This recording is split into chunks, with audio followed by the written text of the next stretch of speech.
Hi, how's it? In the name of Jesus Christ, how are you doing? It's your girl Crankcake Garabo. I hope you're good. I hope you're peachy. I hope you're Stella. And I hope you're in a neat little bunch. If you're not, welcome to the party. Is that just not the story of our lives? I'm trying not to move too much because it's really hot in here. Yes, I'm only recording at 21:38 at night because of the heat. I need to find a way around the heat. If anything, I'm planning on purchasing a fan from Temu. That is like the whole entire determination over there.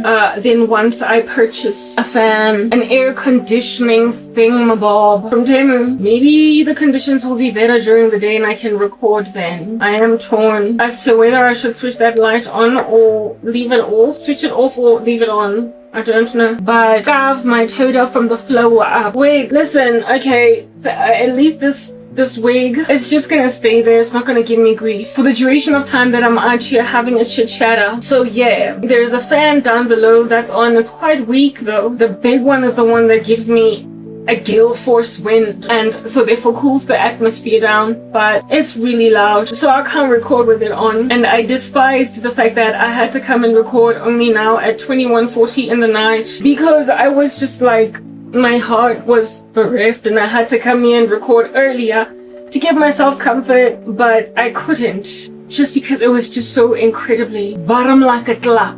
Anyway, I have mercy on a sister, so yes, today I'm drinking Oros because I just wanted it to be featured here as a guest speaker since I have no one else. Say hello to Oros. Anyway, I hope you're good, I hope you're peachy, I hope you're Stella, and I hope you're in a neat little bunch. If you're not, welcome to the party, as that's just not the story of our uneasy lives. Why do I feel like this wig is hiding my earrings? Yeah, it's my earrings. I want them to show. What? I want them to show. Like, what's good? This fan has got some pretty cool air now that I've left it on for a few minutes, so it appears I have to have it on for a season before it can actually start to make any kind of difference. In case you're wondering what I'm talking about, this is what I'm talking about. We're always talking, so maybe you might be confused as to what my conversational departure is premised around.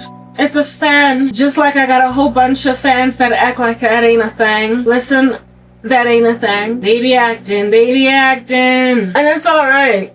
Like, do you with the acting, but we're gonna have a conversation. Yo, you know what? Anyway, so let me just introduce. I already have done some kind of a somewhat intro over here, but it appears I have to just keep introducing because if I don't do that, but I don't even know why. I'm not 100% like satisfied every time I start recording. I should be, but everything just appears to be moving like a moving average in a strange direction that I don't appreciate. But only once I start recording, and then next thing I'm all disquieted, so whatever. As I chit chatter over here, I will listen. It's gonna be a thing. I will be distracted because I'm doing edits, because I'm working a lot, you know. I'm not really sure if I want internet on my phone. No, but this phone doesn't give me grief when there's internet, so we're gonna leave it. I haven't really started talking, have I? Except I feel like I have started talking. This thing is cooling my legs. It's cooling me down below. It's like down there. But I need the air here in my chest somewhere. But it's okay. Just like hot air rising. The heat of my body, upon it being cooled in my legs, will rise to my neck and I'll feel better. Anyway, whatever. Yeah, yo, you know what? Listen, I don't even know why this thing is not appropriately responding. My editor that I'm gazing at right now with deep carefulness. We don't know. How you up? How you down? How you sideways and how you squinting? Please don't squint. It's uncouth, it's uncute, it doesn't make any kind of sense. You're probably wondering, Garabo, what are you saying? Listen, I'm saying whatever I want to say. Because after all, I'm being sat on the chest off by a loco like the motive. Lady, like I'm being sat on the chest off by a loco like the motive. She is loco like the motive. Like locomotive, as in like the car. She's loco like the motive. Cause a car be going all different kinds of directions when weird people be driving them, especially when they're drunk. And that chick be going everywhere like a drunken driver in a locomotive. She is loco with a bad motive. Anyway, whatever. Some random lackluster, dastardly, ever so incredibly beastly, gnarly, ever so incredibly cancerous, fantastically malevolent lady at the tube machine over there is of the imagination that in her loco motive, she's also gonna drive me off a cliff because we're all in this locomotive together. Mamilang, we're gonna have a discussion But as you can see, I'm a little bit distracted over here, or maybe lots of distracted. Really, it's up to you how you want to gaze at all this distractedness. It might be a lotto distracted or a little distracted, but distracted nonetheless it is. But it's okay, even when I'm distracted, I be out here giving gospel vibes. I be out here giving you a hallucinogen called You're Gonna Get It Eventually, that what you want, until you find out that, Jesus Christ is Lord. Okay, listen, I need this thing to move like at the speed of lightning, like blitzvinnig. Because if it doesn't move, listen, whatever. Probably wondering, oh, what are you talking about? Yeah, I've been blabbing since I started talking here. Because that's what people think I'm here to do, just blab. I be blabbing, like all the day long, I just blab. It's like I'm not even a gospel servant, I'm just merely blabbing. Blab! Anyway, whatever, look, today we're not gonna be singing. Because there is a blab in these atmospheres that is of the imagination that I'm going to be hanging out, and it's laugh. Blabbing, they be blabbing. Listen, we're not singing today. We're just out here getting things out, okay? I be blabbing.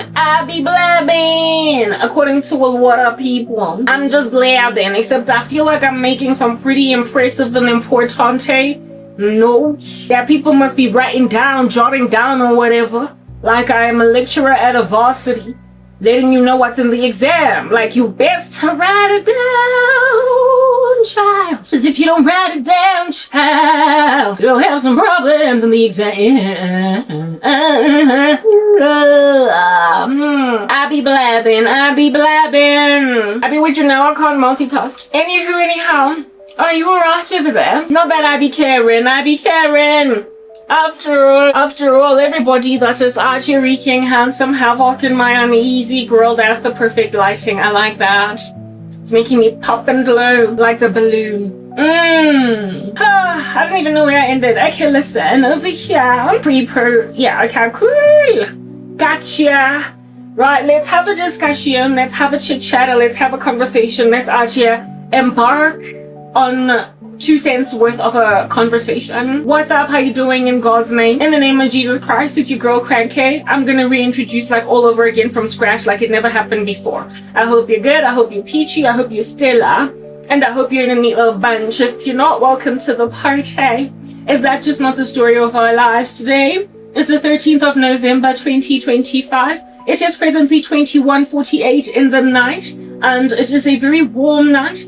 But it's alright because I've got a fan down below by my legs that's making everything that much better. We don't really understand what's going on over here because my stuff appears not to be exporting, and we're not happy. We're disquieted by the fact that there is no export in progress, so we're just gonna force quit an application for a minute before we continue on. Anywho, so it's a very horrible day. It's been a horrible day. I'm under a severity of attack, but listen, it's okay because at the end of the day, I'm gonna win. I'm like Van Damme, and you're like Tompo in Bloodsport. You play dirty, but I'm gonna win. I keep saying that. Get it showing shortly now. Listen, the best is yet to come. Get it?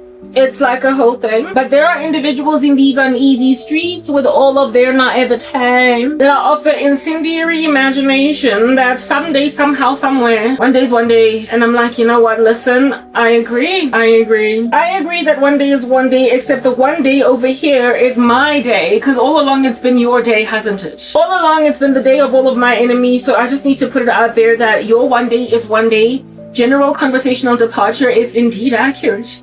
One day is one day where I win, because so far you've been winning, or at least it appears you've been winning. Why would you be winning? Who wants to live in the dystopian nightmare that is my particular existence lesson?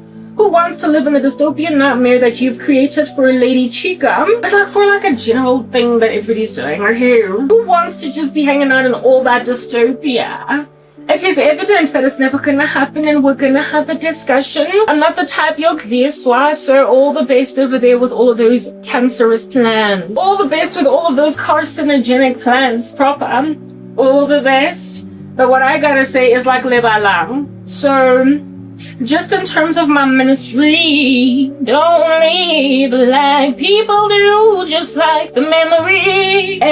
Gaze at whatever you're gazing at over there. Let me just introduce my captions wherever they may be. Very potentially over here. I've generally got a CI these days that just kind of works. They're not always accurate. I don't edit them. They're just auto-generated by an app, and I'm just like thankful for that. So they might be every so often just not the real deal, but I like them because they're colorful and I'm colorful. If I had an incentive, I would edit them, but like we don't. So yeah, over here there is my scripture of the day, and it is in tandem with whatever we're talking about today. So gaze at it with carefulness as with a magnifying glass and be edified by it. Hallelujah. And then just in terms of my face, like proper, I am wearing application makeup. It's not the real deal. I bet you can tell. So if it falls off of my face every so often, no, I'm not shape shifting. We don't do magic. Only Jesus Christ. So that's it, like proper with the caveats. We're done, mamelang. From me as much as you want, not me as much as you want. Popeye me as much as you want, dance around me. As much as you want, cha-cha me, like you're doing the dance as much as you want. Freak me out, like you was a poltergeist as much as you want, but I'm gonna win. Mamelang, I am going to win. Osingana o osutlekhileng ko the tube machine. Listen, Lady Chica, I don't know who you is, but the way you be acting where I'm concerned, be telling me that some kind of way, maybe somewhere jagat. Maybe you know me. You may very potentially have known me, because God keeps comparing you to this one chick that I used to know when we were growing up. She was more the friend of my cousin, more than she was my friend, but because I was always hanging out with my cousin and my cousin was my best friend, yeah, I just kind of followed her around everywhere. Everywhere where my cousin went. So one holiday, I went to go and visit her in Tladi, Soweto. And then that's when I got introduced to this chick that I'm talking about right now. She had a reputation from long ago. My cousin had told me a lot of stories about her, because my cousin always told me stories about people that she was particularly besotted with, people that she was friends with. She would every so often kokala me. After all, we were bomba besties. We told each other everything about everyone in our uneasy lives. We went to different high schools. I went to Sir John Adamson. She went to Sandringham High. So with my cousin going to that high school and me going to that high school, every so often when we connected over the school holidays or whatever, Lady Chica, she would then tell me about everybody at her high school or everybody that she met at Gandhi Square or Vanderbijl. Back in the day, we used to call it Vanderbijl. Remember, before they changed the name? Yeah, before we went to Gandhi Square, all her feats go Gandhi Square, all her feats, Honako Sandringham, all her feats, all the people that she met. My cousin was quite popular and she knew just about everybody in the district of Johannesburg in schools. She then told me about you, but this was like way before. I knew you when we were in grade maybe 9 and you were in grade 10, 11 because you were like 2 years older than us. Yeah, my cousin was in grade 9 and nearly Gee, she was jumping up and down like oil in a frying pan, a pa. So she used to hang out with older girls that were like sleeping with the whole township.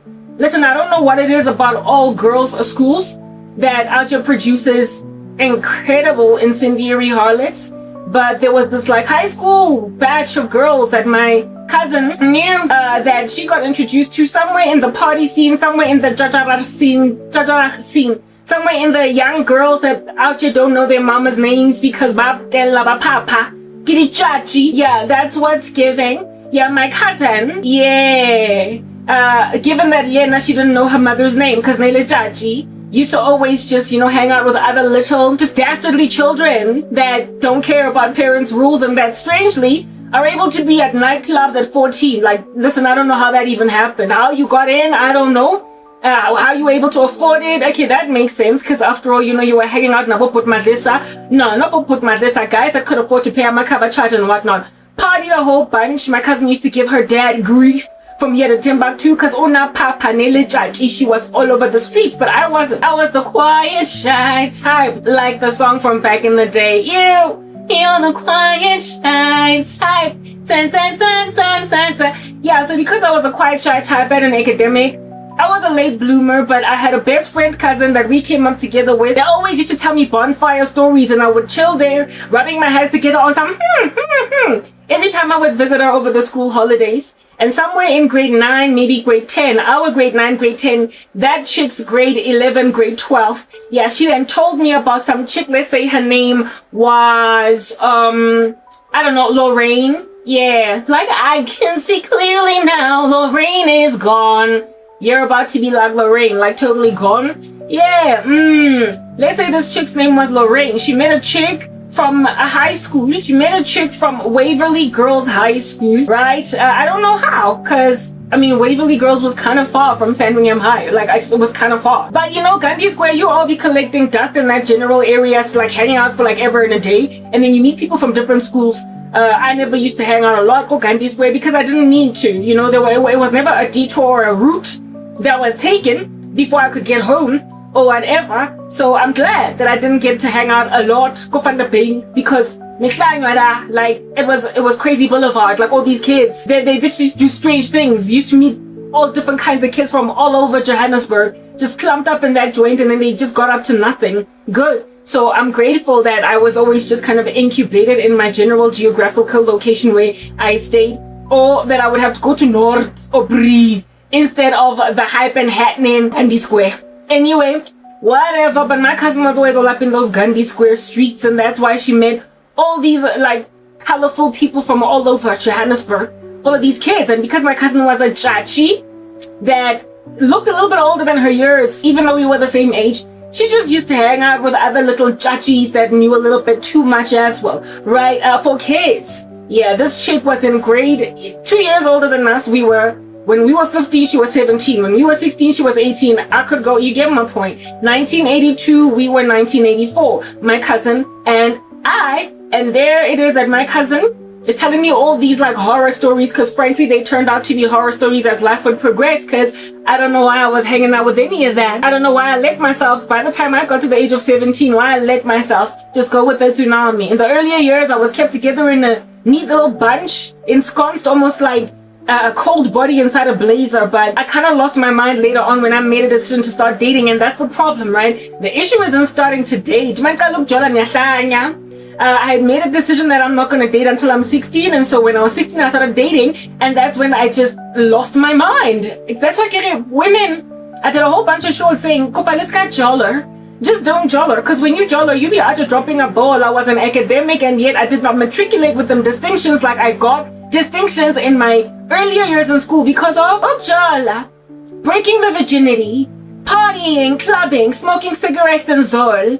Yeah, that done messed with my matric results until I couldn't study exactly what I wanted to study at university, and also until I couldn't get a scholarship, because I would have inevitably gotten one if I had stayed on the right track, because I was an academic. And thanks to me not getting a scholarship, I nearly died at the age of 19 going on 20, because I had to drop out of university because my mom was not paying my fees, and I got so depressed that I wanted to die because I had no purpose and I was gathering dust in the Gasi. Listen, I nearly died because Nekijola. Yeah, I nearly died because naked Jola. But anyway, let's just get straight back into the thing. When I was in grade 8, grade 9, grade 10, I was such a good girl. I was such an academic. I was an up and coming. I was adored by the teachers at school. I was a teacher's pet. I was the chosen one. I was the girl with a capital T. But my cousin was always that rando. She was always that rando. She was always just kind of, you know, dusty, ashy on the knees and everything. She was always about these streets. That's why she was always dusty, my strata. Where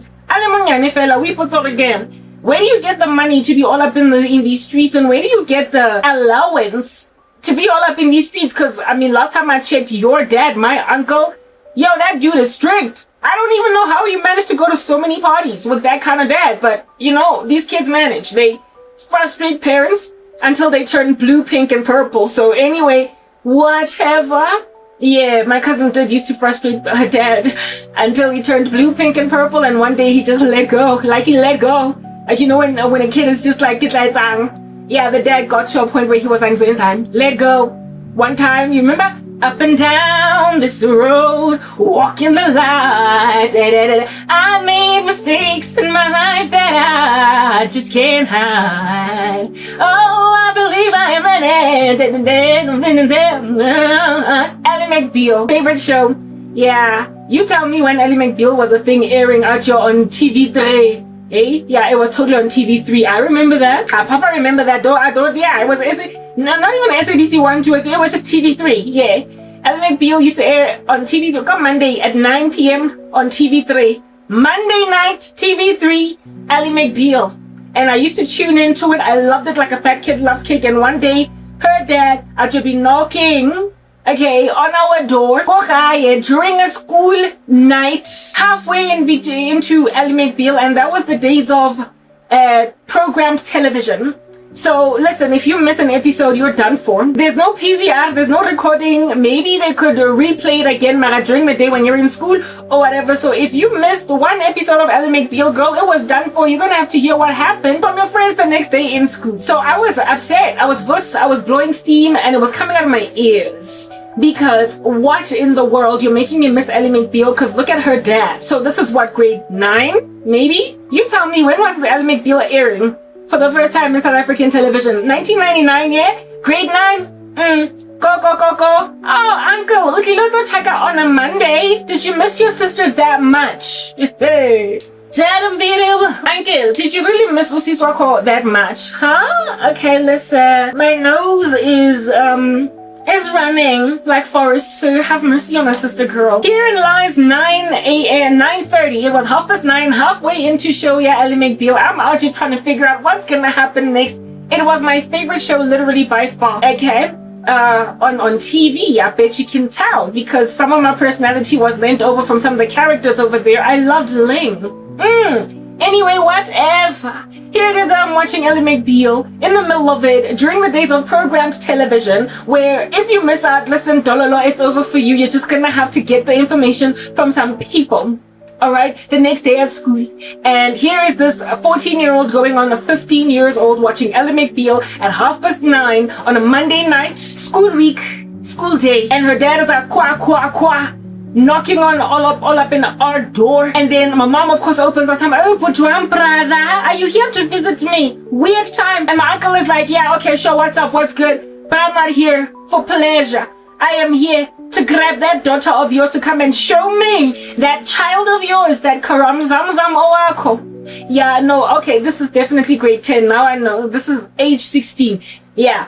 Age 15 going on 16, grade 10. It's definitely grade 10. Because that was the first year that I started dating. Because I made a decision that I'm going to only start dating when I'm 16 years old. But I was still pretty much of a neatly tucked in together girl, right? I was still like well behaved. Still a virgin. Still, yeah, you get my point. And I'm out here hanging out in the streets of Ally McBeal Boulevard. Ally McBeal Boulevard. I am suspense, watching my favorite show. The dad is like, Gwa comes in, and my mom is like, you here to see me, brother? And the brother's like, no, I'm not here to see you. I'm here to see your daughter. I'm here to see your daughter. I was like, me? I've never had my uncle visit me in his own personal capacity. Pray tell, what want you from me, uncle? Oh, I am not your age. I am not your peer. Why want you me? But you see, the dad was all up in my uneasy, unfortunate grill, right? Yeah, trying to come and see me because his daughter and I were bomba besties. We were tight like some skinny jeans. And so everywhere that we went, everywhere we traveled, everywhere we basically kind of perused general atmospheres and ecosystems, I sometimes was dragged along. I sometimes was carried along with the wind with my cousins. So he figured, if anybody's gonna know where my child is, it's just this one. It's just this one. So back before the days of cell phones or anybody making a phone call in advance or whatever, the dad rocks up. The dad, my uncle, rocks up ko Jagateng ko his ko Naturina. Okay, and this is, my grandmother had passed away, and my uncle inherited the house Kotladi Soweto, so they moved there. The house in Naturina used to belong to my uncle. My mom moved there because my uncle didn't want to sell. So we went from Alberton to Naturina. So that's why we were staying in Nash during that season. And he comes to his former house, now where my mom and I and my family stays. And go. In the middle of Ally McBeal, I'm at your nar like a narky. Because like, what in the world? You're interrupting my piece. And there's no pausing this thing. What in the world is wrong with you? He knocks all up in my grill. It's like, Karabo, I need you to show me where my daughter's boyfriend lives. I know that he stays somewhere in Spruitview, but I need you to show me exactly the house where he stays. Now, understand about from that date, maybe like 2 months ago during some school holidays, we went to go and visit, because during the school holidays, without fail, I would either go to my cousin's house or she would either come to mine. We were like tight like skinny jeans, all right? And during the school holidays, that's when I would, meet all of her circle of mutineers against their parents. That's when I would meet her circle of barbarians against parents. All children are barbarians, but some barbarians are more equal than others. There are certain children that make their parents' lives a living nightmare, and my cousin belonged to the kinds of circles or groups of friends that were just insatiably barbaric towards parents. I had girls too in my high school, and we were barbarians too to our parents, but to a certain extent only, where it is that maybe every so often we refuse to wash dishes, or we throw our toys off the cot, or we'd have mood swings, or we'd not come home by a certain time and annoy our parents. But you know that your child is like an exceptional barbarian when they disappear for like the whole weekend. That's another kind of barbarian against parents. And my cousin's barbarianhood against parents with all of her crew of people, was more equal than our kind of barbarianhood. It was those kinds of kids that make parents lose their mind. I wasn't that kid. My friends in high school weren't those kids. All kids annoy parents, but there are certain kinds of kids. The ones into drugs, the ones into disappearing all weekend, the ones into having sex on parents' bedrooms, kids give parents hard times, but there's kids, like the ones from the movie Kids, that really, basically, parents could like die because, my cousin was that, alright? My cousin was that, yeah, alright. So during the school holidays was when I used to meet barbarians, like the ones that were more equal than other barbarian children. I was barbaric in the sense that every so often I would sleep without washing dishes, and my mom would wake me up at like 2 a.m. and blankets off my body on someone, and then I'd have to go and wash them.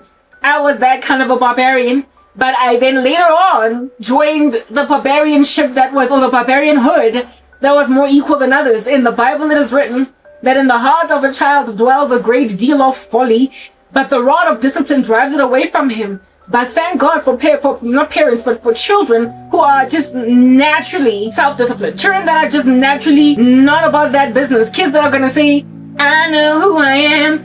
I know I'm special. I don't need drugs. I'm addicted to life. Remember that advert? Anyway, there are kids who are going to be like, no, I'm not going to experiment with drugs. No, I'm not going to drink. No, I'm not going to this. No, I'm not going to that. I'm going to stay in school and I'm going to study. And then there are kids that are just taken away by a tsunami and they lose their minds. I was in the earlier stages of my upbringing, the I know who I am kid. And then, peer pressure, bad influence. I became barbaric. I became more barbaric than the rest. Anyway, whatever. So during the school holidays was when I met Tarzan type barbarian. That's when I met Neanderthal children. That's when I met kids that were the kinds that made parents kick kids out of home until they pop out. Could never understand that kind of phenomenon where kids are to be getting kicked out of home. What would make a parent kick a child out of home? I never got told don't come back home because I didn't wash dishes or because I stayed out in the strata until 7 p.m. That's not the kind of stuff of ungabuye kaya. Ungabuye kaya is you weren't here for Thursday, Friday, Saturday, Sunday, you came back on Tuesday. That's the kind of stuff that can make a parent be like, don't be coming back, no, don't come back. I don't know that kind of gangster life. It was gangster's paradise for my cousin. So life was rough in the streets of that kind of childhood, but I gazed at all of that on some I look up to her. Popular cousin, that's the thing about these chicks, were popular. Later on in life you look back and you're like, yes, like it. It's the very popular ones all over Johannesburg, Koskolong, that are gonna become the bono later on in life. But you only wake up, later. Anyway, whatever. So during the school holidays was when I often met certain circles of barbarian. During the school holidays, when I was still like grade 8, grade 9, in the early stages of high school, was when my cousin would tell me stories of barbarian Bahai, and if at all it was possible, sometimes I would even get to meet her barbarians.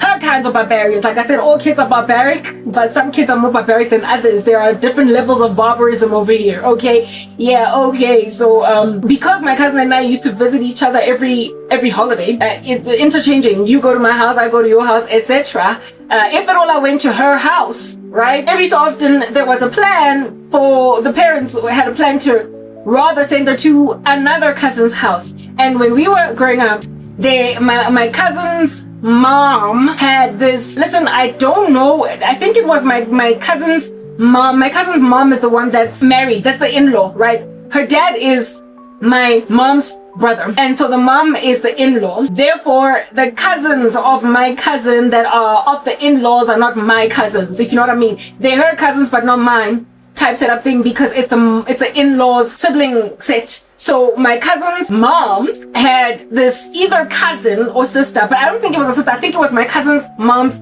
cousin, right? And that woman had a daughter that was our age. She had a daughter that was our age, that in the very beginning of our lives we used to hang out with her, but we were removed by several degrees of separation, so every so often we never used to see each other for like stretches of years on end. And so the last time we had seen her, I personally had seen her because she wasn't my relative, was when we were all just like preteens, toddlers, like very young, not toddler, but like maybe preschool, preteen. That was the last time I saw, maybe like, yeah, preteen, let's say like 11, 12, 13. That was the last time I'd seen her. So years had now progressed and we're now like 16. And it's the first time I'm seeing her as a teenager. And of course, as a child, na papa, mara na papa the way that children papa, right? Na papa the way that children papa. And then one school holiday, I went to go visit my cousin, and then my cousin's parents just packed us together and we went to go and visit my cousin's cousin, who was now the daughter of her mom's cousin, yeah, in Leondale. And that's where, yeah, freaking Katazo, that's where basically that was the beginning of all ruination of my life. Like, that was the beginning of the end for me. That was the beginning. Yes, you guys, I often wonder, like, if I had just stuck to my own sphere of influence, what I would have met in life, what would I have done with my life? Listen, I've been hurt by my own friends that I made in my own capacity, all right? Like, as in, I got introduced to them myself. No one introduced me to these people myself. So because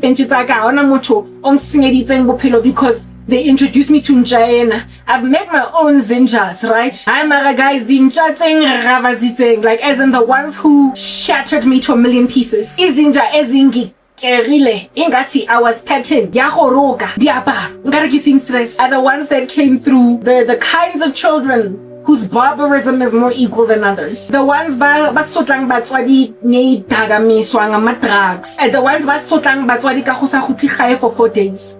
The ones basotlang basadi ka di party le di eng basotlang, yeah. When I started hanging out with those kinds of people, the ones who were doing like very hectically, yes, like it, but these ones, I've been so glad by my own friends from Eskolweni, Naseva City and whatnot, that I met in my own capacity. But the ones that ruined me are the ones that I got introduced to by someone that, by mere virtue of being connected to this person familiarly, I found myself hanging out in extreme circles, as in circles that don't make no kind of sense for the kind of girl that I was, evidencing that if my cousin was not in my life, if we were not related, or if we were not tight, the circle of influence that I would have amassed for myself would not have been as bad as what I ultimately got. Papa, and my ex-boyfriend's wam, angi bishize, as in my head on the floor with my brains, my gray matter on the wall. I'm through this cousin, like, listen, I'm telling you now, as in, when the Bible says bad company corrupts good character, you can't. God is providential. He orders everything in beautiful ways, right? He ultimately brings things around full circle. So therefore, you can't really regret anything. Only use it as a testimony to help edify some people. And sometimes in a family where you can choose your friends, but you can't choose your family. And Lomutlona was fam, so there was no way that I could choose her. So and there was no way that we were not going to be tight because we were born the exact same year. and our parents were tight as siblings, so it was inevitable that Naruto Badi Boomba. It was inevitable. It was inevitable, and there was no way that I could have chosen any different. Like there was proper no choice. And since I was still impressionable as a child, I showed that there was no getting around that.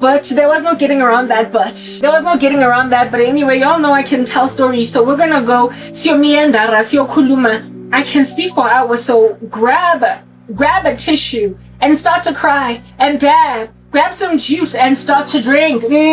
Cause we gonna be here for a minute. So during my school holidays, where I was hanging out in Pumbaya, this best of a cousin, that's when I got introduced to funny little circles, like the friend that takes you to a strip club for the first time. She was that kind of girl, except instead of a strip club, introduces you to just absolutely invigorating people, because that's what a drug does when it comes into your body. It invigorates you.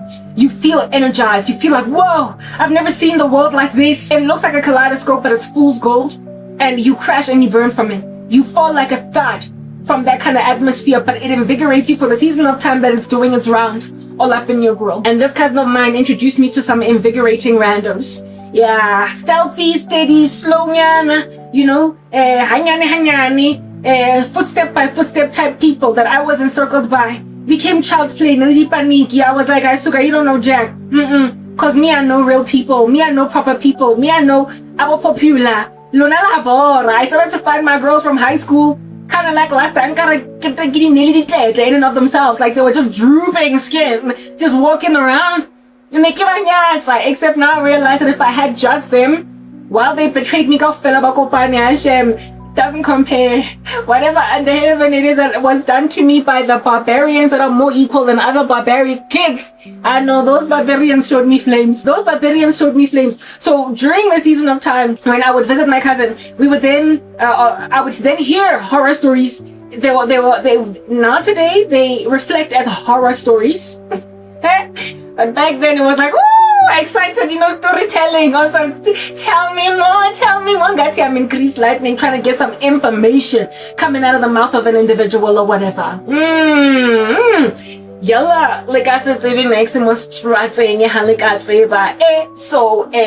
this cousin of mine had big stories because of how she presented them, and happy because of how much I just used to look up to her. I used to love her so much, you know. The two of us, I was like the dark girl and she was a yellow bone, and so she was very, very popular everywhere. And so because Nali popular, I looked up to her. She was like Iposiam, if you will. Therefore, everything that came out of her mouth was inerrant. Everything that she was like proper inerrant. Ingati, she was Jesus. I deified that chick. She was my idol. And that's where my life just entirely got destroyed, Anish. Yeah. Look at me be 41 years old and get decimated by an idol. She was an Asherah pole, dog. She was an Asherah pole. Just walking around. She was an idol to the crankhead. Anyway, I told you I'm gonna be distracted for a minute, cause I be out here doing edits or whatever. That chick was an idol. So one school holiday, we go and we vagasha. One school holiday, we go and we vagasha this chick that was our peer, Hanerohola, who was her cousin, and I guess my friend. Yeah, we went to go visit her in Leondale. And Manje, y'all know. I can say I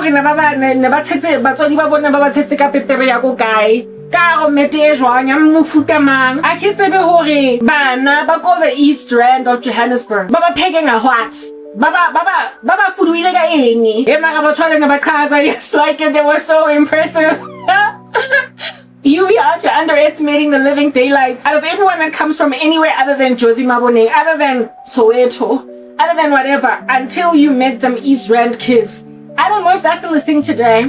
I can say that if that's still a thing, I'm Slanji, guys, right? Mara, when I was on the come up, I was born in 1984. All of them random kids from the East Rand of Joburg. I know, never to Johannesburg, that's where all these rappers came from. Abo squatter camp, that's where I used to date a guy that passed away from Hidden Force. That was from Tawaza, right? Gimang Primo.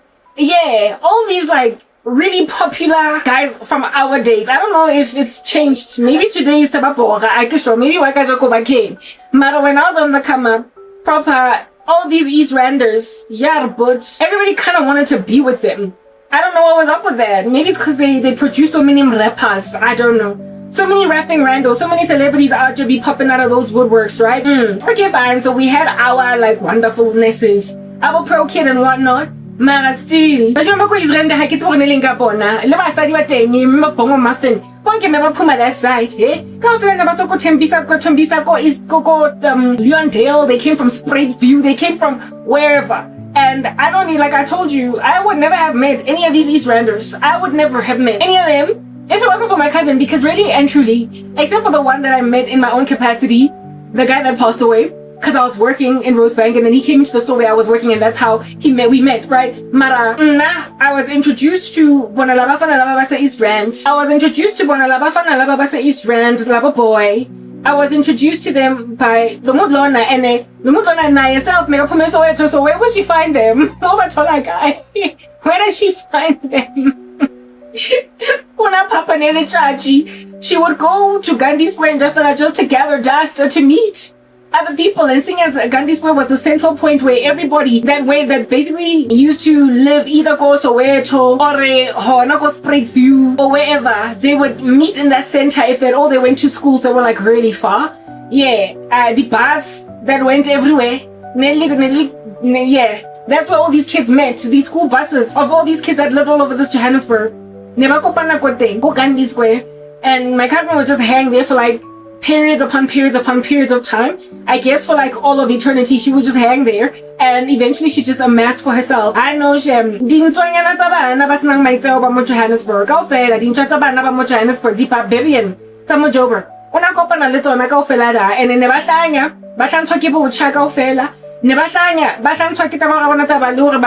what they gotta say. When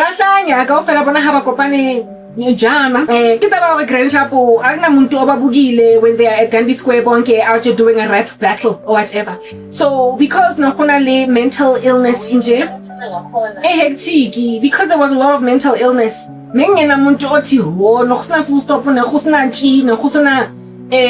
cul-de-sac T-junction, some kind of yield, something to cause the slowness of vehicles. Drive you. Vroom, vroom, vroom, vroom. Vroom. Guys, like their lives were like revving cars, like no self-control, no self-control, sorry. Yeah, West Africa, no self-control.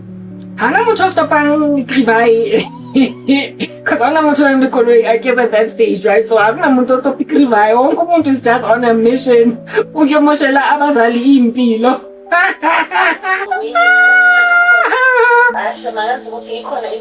Yeah, no, the way these people that destroy parents' lives, and a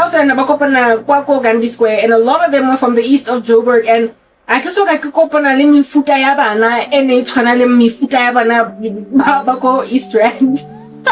I know, Chef.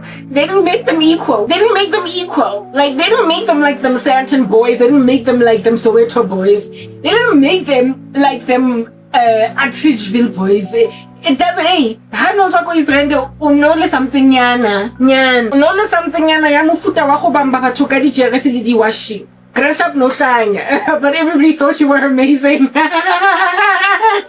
I thought that too to a certain extent. So one school holiday, one fateful school holiday, I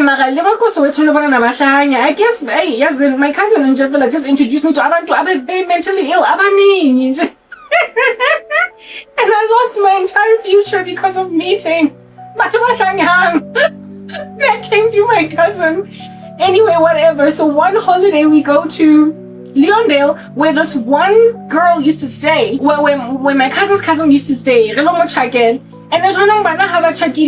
holiday, but during the day. Parents are gone during the day. Mother is gone during the day. It was a single mom, right?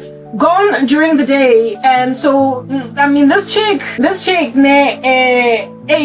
situations were quite dire, right? This chicken, as in my cousin. Anyway, yeah, this chicken, una papa, she was all over the streets, right? She stayed in Leondale, and Leondale is like, there's just a bridge separating it and Spruitview. And East, whatnot, they're like all over those streets, like just littered in that general ecosystem. Okay, and My cousin had, by the time I went to go and visit her during those school holidays, she had already met these guys and she was already dating one of them. And that was the reason why she asked her dad during the school holidays, let's say her name was Patricia, Patricia these holidays. And the dad, and so nothing, because you're going to go see your cousin, fine, whatever. So I guess this time around, holiday. Type setup thing. The reason why this time around his daughter wants to go to Leondale is because Ona boyfriend, and I don't even know how she met him. I believe that she met her boyfriend like just all over Johannesburg. And so my cousin used to party. She'd been to clubs at the stage. I had never seen the inside of a club at that stage, right? So I don't know how she met this guy, but I do know that the motivation behind us going to Leondale, the one school holiday, was her boyfriend. She wanted to be able to see him every single day. She wanted to be able to easily see him. It was her boyfriend. I knew that, because by the time we went there, Mrs. Abad already. So because my cousin wasn't even tight with her cousin, the way that my cousin wasn't tight with her cousin, the way that the two of us were tight. So why she made a decision one holiday?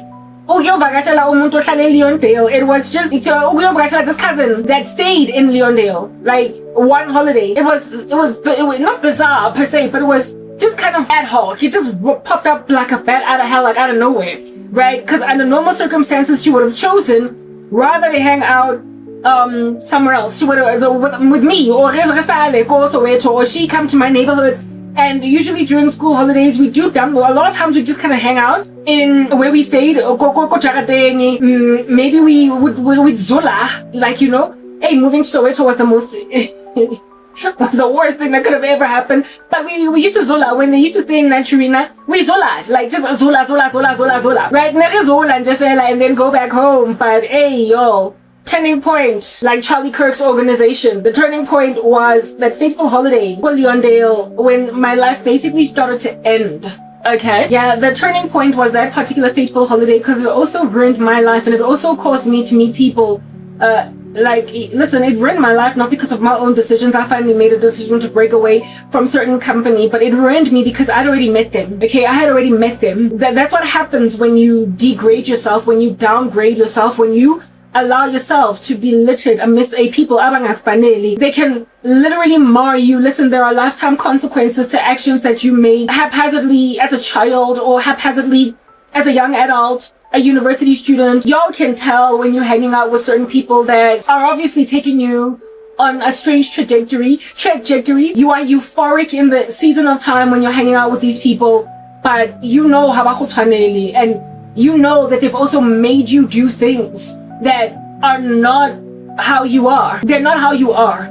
So even just the folly of youth, that on its own is not enough to make a person entirely ignorant of the folly they're entering into. The issue here is in the euphoria that you feel when you're amidst a people that are like a drug. Indeed, it is destructive to the body, but it gives you a seasonal high. You can tell when you're young, when you're hanging out with the absolutely wrong crowd.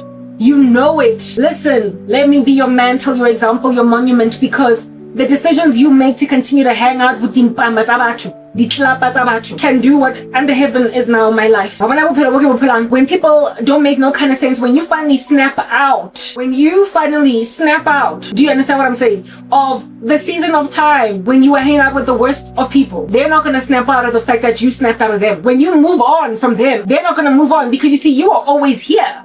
And they were always just whatever was hovering around at below sea level. They were never in your league. You downgraded yourself for a seasonal fix. Do you understand what I'm saying? And when then you prop up, you straighten up and you fly right and you square your shoulders, they're gonna be like, over your dead body, over our dead body. You ain't Jack. You know the saying in the scripture in the Bible, a prophet has no honor in his own hometown. Well, you can also explore that into this reality. A person that becomes relevant and important and of upstanding reputation is without honor amidst the people that he or she grew up with. The people that you just kept hanging out with, that you kept on getting baba last ways. As a baba last person that after vomiting from just a drunken stupor, as that chick that was sleeping on her vomit. The only reason even why you vomited on the couch and passed out was because no seletawa, but you were made to drink more than you're used to. Just to impress crazy people that you're hanging out with. And then since you couldn't hold your liquor because you were not a drunk, you then were the one person that slept on your vomit or killing on the couch, while everybody else that was just accustomed to puza, that could hold their liquor because they were drunks, they laughed at you for essentially not being able to handle that fast life. Do you understand? And so now for the mahlanza all over your cheek on a sofa in a club will always just want to see you as that. As umuntu, you were the first one, you were the first one, you were the quiet one. Nole shy, nole sabuing, yeah. But the reason why I could not be as loud and as boisterous and as energetic and as hectic as all of y'all was because I was always out of place. Mara, I was euphoric about the fact that the popular kids like me, and they are hanging with me, and I'm one of them. But I was never one of them truly. And so when then you become who God made you to be, on some not on my watch. Oh, slowly, you're that snail. You are that one. You are that one while the rest of us would still be dancing up until 4 a.m. in the morning. You're the one. Hey, no, actually, dude, you don't. Because even back then, young people, that's the thing. You see, I'm not able to reach the audience that I'm actually trying to reach. Do you understand? I'm trying to help you get your understanding, Muti. There are lifetime consequences to allowing yourself to downgrade with people that give you a seasonal high, a seasonal euphoria, a seasonal moment. And that make you feel seasonally really embraced. Papa, and they will consider you way in over your head to think that you're going to be something more spectacular, more special, and more reasonable, more valuable than them. And so when then you do something that is just astronomical, out of this world, more spectacular, now that you have snapped out of hanging out with crazy people, they will be the ones to pull you down. So if you can avoid crazy company now, as a 16-year-old, listen, do that. If you can avoid crazy company now, as a 10-year-old, listen, do that. As a freshman in university, 18 years old, do that. If you can avoid that heinous company early, do that. Because proper, these people will follow you into your early adulthood, your late adulthood. They will follow you into your middle age. And when you are doing things that excel, whatever under heaven they would inevitably end up as, they will drag you down. And in South Africa, I hung out with crazy people. Like I said, all kids are barbaric, but some kids are more barbaric. Like, all barbarism in children is equal, but some barbarism in kids is more equal than others. Kids that disrespect their parents because they don't want to clean their bedrooms ain't jack in comparison to kids that be out to giving their parents heartaches from just hard drugs or hard alcohol or never coming back home. Or the whore girl that sleeps with like 10 boys in 1 month. I mean, that's a different kind of daughter versus the one that passes you shade and bangs her door and doesn't want to clean the house and that gives you a headache because she keeps on bullying her brother. There are kids out here that make their parents' lives near on impossible. And I was not that kid, whereas my cousin was. And I, upon realizing this thing, instead of basically retreating, realizing that I felt a sense of euphoria because all that rebellion and all that freedom in the midst of such young people. You're too young to be this free because you're frankly still dependent on your parents, and yet you're so free. I thought it was excellent. I thought it was freeing. I thought it was liberating. But instead it was a snare. Yeah, so, but then again, you know, that's the disquiet and the misfortune of my person. I can't even reach the kids that I'm trying to reach because according to Jesus Christ, according to the Lord,